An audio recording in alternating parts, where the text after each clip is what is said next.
All right, hello again. This is Jeff Scott.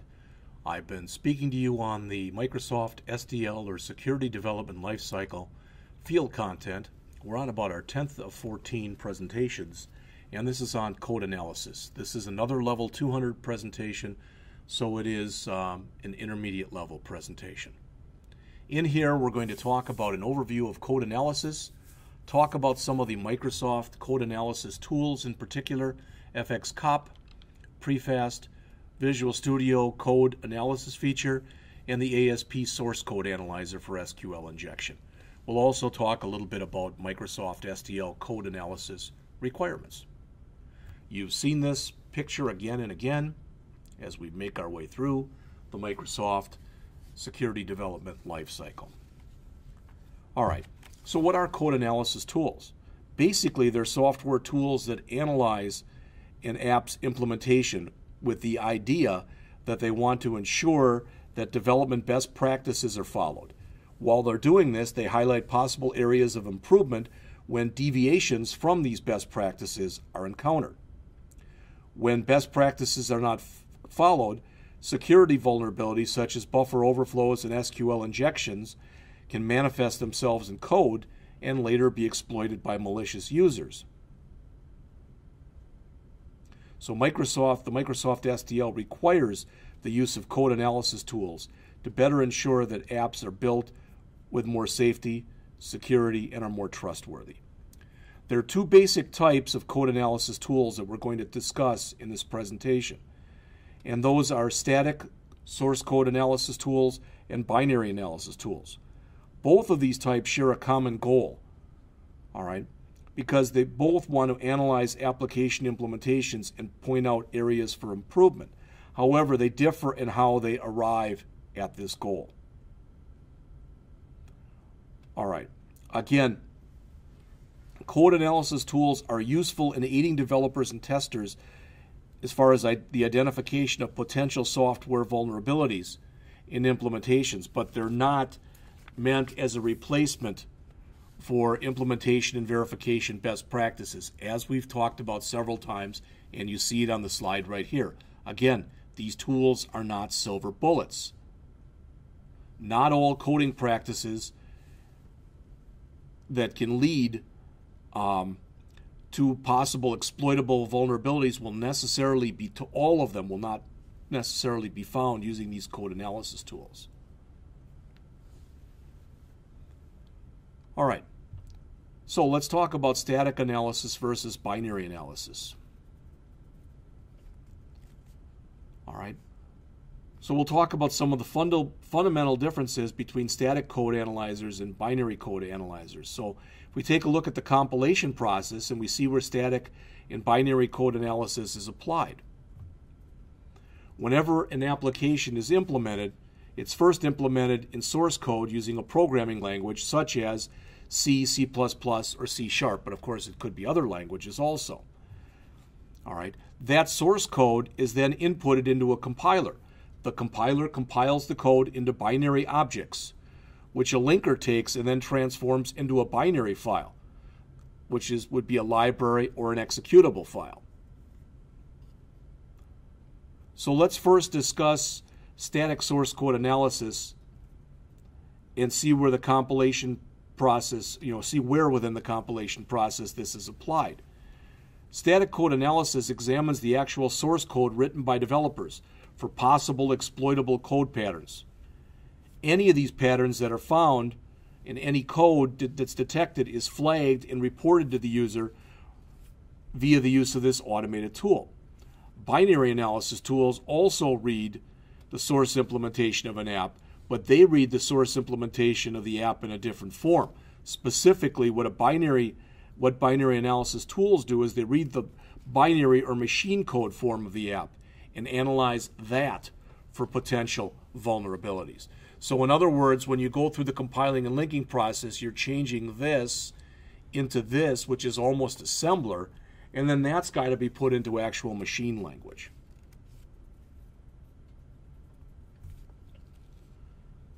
Static source code analysis. These tools are software applications that analyze uncompiled source code of an app. So example inputs into these tools would be C, C++, C# source files. Outputs are a listing of areas within the source code, including line numbers and function names, where the code would possibly be exploitable by malicious users.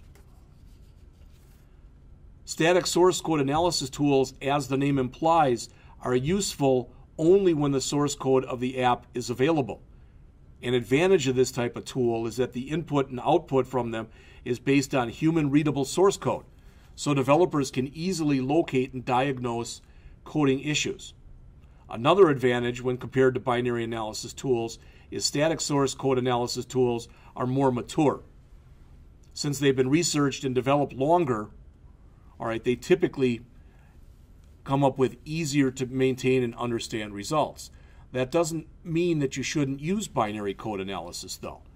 Again, binary code analysis tools are similar to static code analysis tools. Both analyze the implementation of an application. However, rather than analyzing the uncompiled source code of the app, they examine the compiled or binary version of the app, sometimes referred to as machine code. Binary analysis tools have a distinct advantage over static source code or static source code analysis tools because their input are the actual applications themselves. Source code that's read by static source analysis tools may be modified or rearranged by optimizing compilers, so the final state of the app will not be visible to the static source analysis tool. However, since it happens later in the process, this will be available to the binary analysis tool. So the reported findings can tend to be more accurate. But this comes at a cost. Reported findings are based on machine code because that's what the binary analysis tool reads. So it may be difficult for developers to trace the machine code findings back to actual readable source code. Some pros and cons here. Well, let's start with the pros.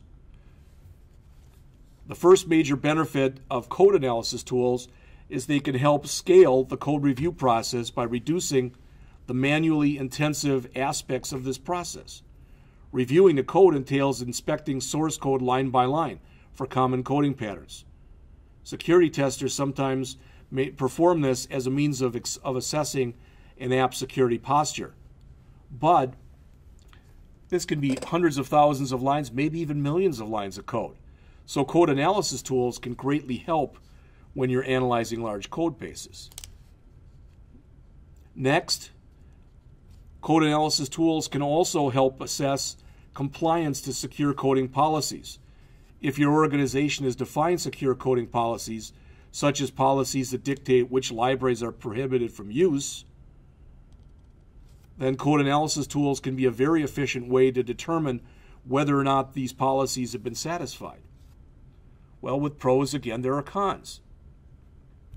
The first major disadvantage of code analysis tools is they often provide false positives. That's when they detect a possible code issue when in fact there is no code issue. And too many of these false positives will frustrate the developer, as will spending a lot of time trying to fix something that wasn't a problem to begin with. If there's enough false positives, developers might end up not even using the tool anymore. The opposite of false positive are false negatives. Those are actual issues that are in the code, but that the code analysis tool does not detect. The danger of false negatives is they leave development teams with a false impression that their app is secure when indeed it's not. Next, another advantage is these code analysis tools tend to be language-centric. One tool may analyze only unmanaged code but not managed code. So if your app mixes the two, several code analysis tools may be necessary. Finally, these code analysis tools may not be able to find design-level issues. Since the input into these tools are typically binary or static source code, the issues they report are generally based on that source code. Issues related to the design of an application may not even be detected because it happened much earlier in the process. So let's take a look at a couple of these different tools. The first is Microsoft FxCop analysis tool. This is a binary code analysis tool that examines .NET framework assemblies for conformance to .NET framework design principles. You can see the home page right there. This can be used as a GUI type of tool as well as a command line tool. Microsoft's doing that more and more, that they're providing at least a somewhat crude GUI, because sometimes people like that, but a lot of developers are just as happy, if not more contented, by using command line. In addition to security checks, FxCop also analyzes assemblies for conformance to different types of design, localization, and performance best practices. But again, remember, this is not a silver bullet. All right? These tools are meant to help developers and testers improve their code. They do not and will not catch all possible vulnerabilities. This is what it looks like. I have done virtually nothing with that tool. So let's talk about Microsoft PREFast. This is a static source code analysis tool that identifies vulnerabilities in C and C++ source code. It reads the source code implementation because it's a source code analysis tool rather than the compiled binary such as Microsoft's FxCop, which is a binary analysis tool. Like FxCop, this is freely available as a download, and you can see it, the URL for the home page right there. Also, like FxCop, PREFast can be used in either a graphical user environment or as a command line tool. All right, your call, so to speak. And this is what it looks like. All right. Again, I've done virtually nothing with that as well. If an organization prefers to access the features and capabilities of PREFast and FxCop in a more integrated fashion rather than as standalone tools, you can try to use the Visual Studio Team Edition and higher version of Visual Studio code analysis tools. You can again see the URL for it. The code analysis features of Visual Studio can be enabled using the /analyze compiler switch for command line application build scenarios, or via project property settings for apps built within the Visual Studio IDE or integrated development environment. So it's a little more graphical. This looks almost like just regular C# or C whatever that you would see inside of Visual Studio.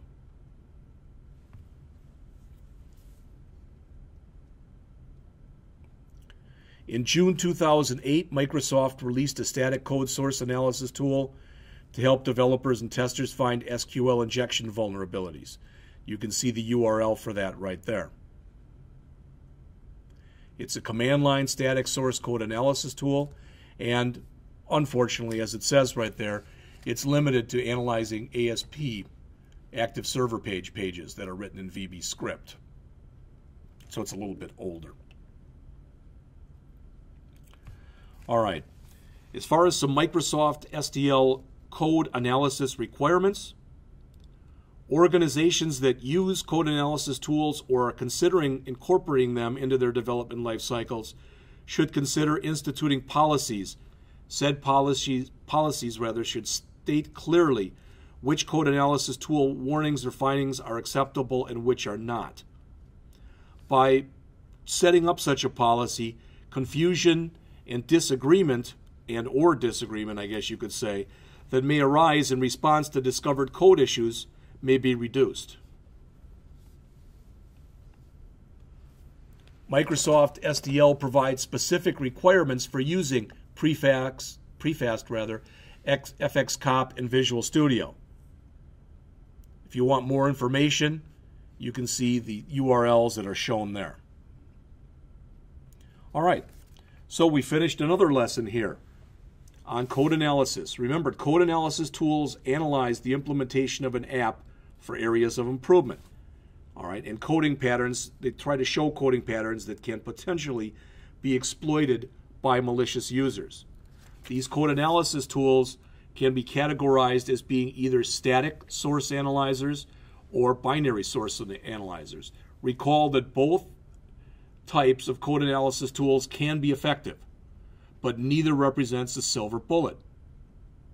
Code analysis tools should be used in unison with and to augment safer development practices, but not replace them. Microsoft, as we saw, provides several code analysis tools such as PREFast and FxCop, and also provides ASP.NET developers with a standalone tool that will help identify certain SQL injection vulnerabilities. So again, as we come to the end of another lecture here, as I've been telling you, we've now talked about secure design principles, secure implementation principles, secure verification principles, threat modeling principles, threat modeling tool principles, fuzz testing principles, SQL injection principles, cross-site scripting principles, buffer overflow principles, and I think we're still going to get to the buffer overflow in more depth in a little bit. All right. Banned APIs, and finally in this last presentation, code analysis. In our next presentation, we will be talking about source code annotation language, and I'll be back with that shortly.